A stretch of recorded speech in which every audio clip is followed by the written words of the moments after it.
Welcome to a short reflection by Sebastian Mahfoud on Canto XXIX of Dante's Inferno. Dante lingers at the ninth Bolgia to search for one of his kinsmen, Geri del Bello, but is unable to find him, whereupon Virgil tells him that he saw the soul fiercely wagging its finger at Dante, but Dante had been so engaged in the speech of Bertrand de Born that he hadn't noticed Geri, so Geri moved on. The problem, Dante surmises, is that Geri's own violent death had yet to be avenged, and Geri likely blames Dante for not having pursued that. This brings up a question for us concerning the nature of a blood feud, where eye calls for eye, and life for life within God's scheme. Dante's not having pursued that feud is actually a good thing, for forgiveness is better than reciprocating murder with murder.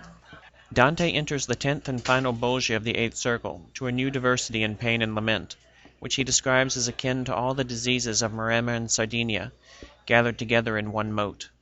Herein lie the falsifiers, the first group of which Dante finds are the forgers, who fawn around each other like a leper colony, with putrescent limbs covered in scabs that continually itch, and at which they continually rip.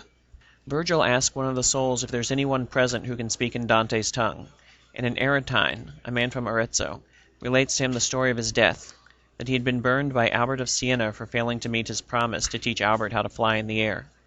But he adds that that's not the reason he's here among the falsifiers.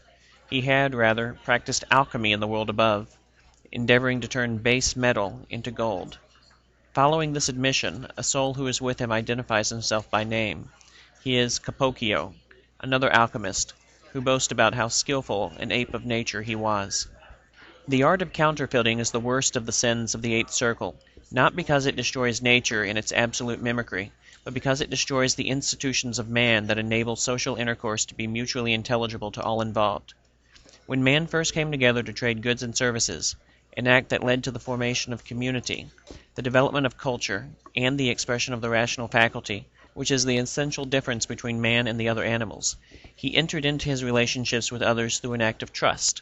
When society developed to the point that a barter system was no longer appropriate, a value was placed upon a standard, precious metal, that would facilitate the exchange of goods and services as long as the standard were reliable.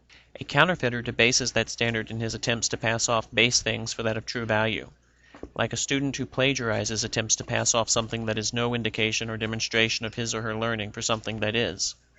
A society that cannot trust its coinage cannot trust the persons within it who spend that coinage. Commerce halts, community crumbles, and social communion is disrupted.